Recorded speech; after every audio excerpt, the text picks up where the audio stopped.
Good morning. Have you ever noticed that you can take a class or you can go to a workshop or you can read a book and you can come up with this fabulous new tool, and then every time you try to practice it or you begin to use it with another, you're like, this feels fake, it feels artificial, I don't know what I'm doing, and it feels stagnant, right? Well, I'm Denise Dryden. I'm a coach and I work with tools all the time, and I thought I would sort of help today talk about tools and how to blend them and play with them and how they work in relationships. So I'm broadcasting from Bainbridge Island on Sunday morning, and let's talk about blending tools. So when we are using tools, we use tools because we want to improve something, right? We want to make it better, whether it's a relationship, whether it's a work environment, whatever it is, it's all about making that relationship function better, right? So tools are something that accomplish a task, whether it's a hammer, or it's a pancake flipper, or it's a ruler, or it is a compass, a navigator. These are all tools that teach us that once we know where they are, then we know what we need to do next. And when you use them without knowing what you're doing, or being pretentious, or using others just for self-aggrandizement, right? Then you're just a tool. I'm having so much fun with these ones. Tools in relationship could be something really simple like active listening. Active listening. Repeat back what I heard you say, and then make sure that that other person is felt seen and heard by you. Makes sense. Another tool is time management. How do you take care of the things that you need to do during the day, and how do you make sure that you build in and appropriate time for yourself and for others? How to speak your truth and use your voice, and use I feel words are tools. Holding boundaries are tools. I'm not comfortable with this, and I'm asking you to fill in the blank. These are all tools that sort of move in and around us with relationships. So I work with parents who have kids in therapeutic programs. So we're always building tools, and the kids are building tools when they're in the wilderness, when they're at therapeutics, high school, boarding school, whether they're in an intervention program, whether they are in a residential treatment center. They're building tools so that it's not that they're fixed when they come out, it's that they have a very good understanding of what happened and how to use tools to navigate through them, kind of like using the compass. So what we want to do is keep getting more and more comfortable with those tools. So let's play with this a little bit. So I'm going to pick on this concept of active listening, because to me it is a phenomenal skill and one of the most difficult ones to work with, because it feels very stagnant, very one way. I'm going to listen to what you have to say, and then I'm going to repeat back what I heard you say. And sometimes what I notice, especially in therapy sessions or in conversations at work, it might be okay to go through the active listening, but usually, like this line behind me, it's linear. It's very third dimensional. It's very limited in what it can do, because you repeat, then they hear, then they repeat, then they hear, and hopefully there's a little bit of a heart opening and something changes. That's our wish, right? That doesn't always happen. And parents sometimes, especially in relationships, fall into these linear tools, which is where that awkwardness and that uncomfortableness comes from. So I'm going to invite you to try something really different. I believe, and you've heard this over so many of my videos, that what we're doing is we're expanding. We're becoming a much more multi-dimensional world. We're quantum. We're complex. There isn't something that can be very linear and dealt with anymore. So what we have to do is sort of expand and appeal to all levels of that multidimensionality within ourselves and within the other. So I'll give you an example. Using active listening again, it's listening with your whole body. It's not just saying, I'm going to hear, but I'm going to lean in. I'm going to make eye contact. I'm going to expand all of the cells in my body, and I'm going to hear everything that you're saying, and I'm going to let go of my opinion. I'm going to let go of my little arguments and my fights. I'm just going to clear my brain, and I'm going to listen. And I'm going to listen to their pain and their frustrations or their hopes. And then you can say, yeah, what I heard you say. But when you say it back and you resonate it in the same tone of voice that they did. If it's soft, you talk softly. If it's melodic, you meet the melody of it.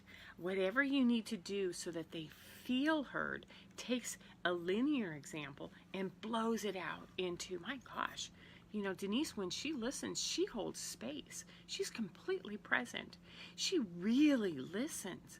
And it's just going from that linear to that quantum.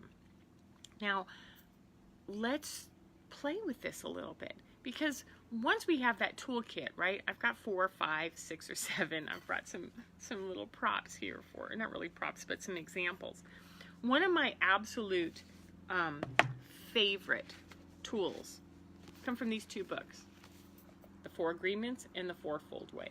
The Fourfold Way I started using about a year ago on my videos, which is really, really, really powerful. Show up, right? Show up, get there, bring all of your attention in, pay attention, listen, gather, collect information, speak your truth. Speak it without blame or judgment, and then let go of expectations. This is the standard tool. It's in my box at all time. Am I showing up? Am I paying attention? Am I letting go of my expectations? The other one, which is this beautiful 4 Agreements by Don Miguel Ruiz, is always do your best. Meaning, like, put your best foot forward. Don't sort of half-ass it. Just always know that, hey, I did the very best I can, and I know what my best is, and I can tell you I really showed up.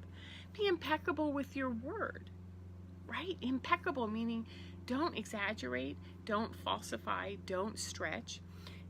Don't take anything personally. And something that's going on over there in their world doesn't have anything to do with you, right? Doesn't have anything to do with you. And then don't make assumptions, which is, oh, if and then. And I did a whole video on making assumptions, if and then. So some of my other tools are the love languages, understanding how someone gives love and how they receive love, and that those are very different. Very different. I give quality time. That's my way of showing love. And then touch.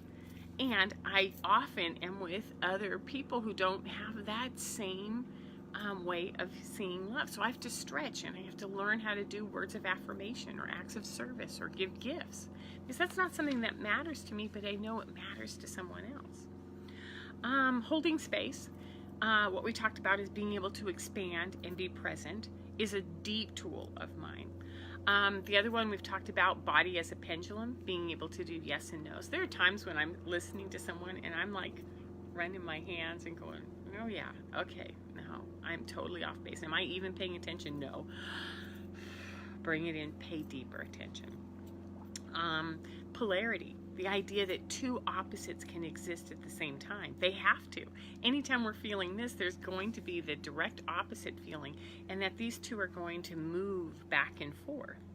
And then there's those breathing exercises, which is how do I either help that person I'm talking to calm down and lower their breath by modeling it to them, or actually teaching them how to deepen their breath from their throat, the top of their chest, down to their belly, down to their root chakra.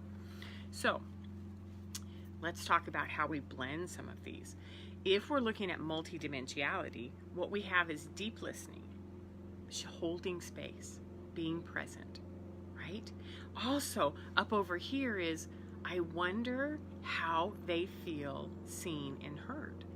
Do they do it by leaning forward and touching them? Do they do it by words of affirmation? Do they do it by that holding space quality time? These are things that are really, really crucial to know. You open the field, right? So you're present, you're wondering how they interpret information, you keep holding the field open, and then you match the resonance of the person talking. You make eye contact, which is presence, and then you use your intuitive information. So sometimes before I go into a really big meeting, I may pull animal spirit cards and go, please give me a card that tells me what's going on with this client. Or my favorite is that at the bottom of every one of the descriptors on this, there's something that comes in and says, this is what you do when you're out of balance. This is what you do when you're in balance.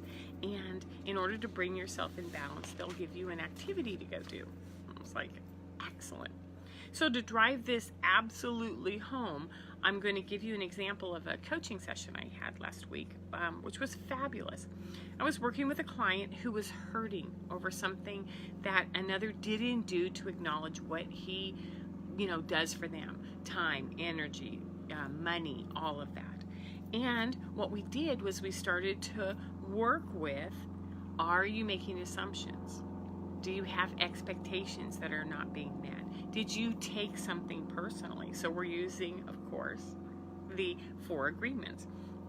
And then what we did was we segued over and went, oh, I would imagine that if you understood how that person shows love and you could tell them how you hold love, that these expectations or these hurts wouldn't be there. So what we found out was that he really loves words of affirmation. And that's the one thing that this person won't give. This person gives other ways. But words of affirmation, they're missing. And so then another one of my tools is I notice and I wonder. I notice that over and over again, you can tell me what's going on with this other person. Right? I notice. And I wonder if you guys are just missing the mark. And then you can say something very gently without it being an attack on what they're saying. I notice that you're in a flurry right now at work. And I wonder if there's something I can do to take a project off of your desk, or is there anything that you need from me?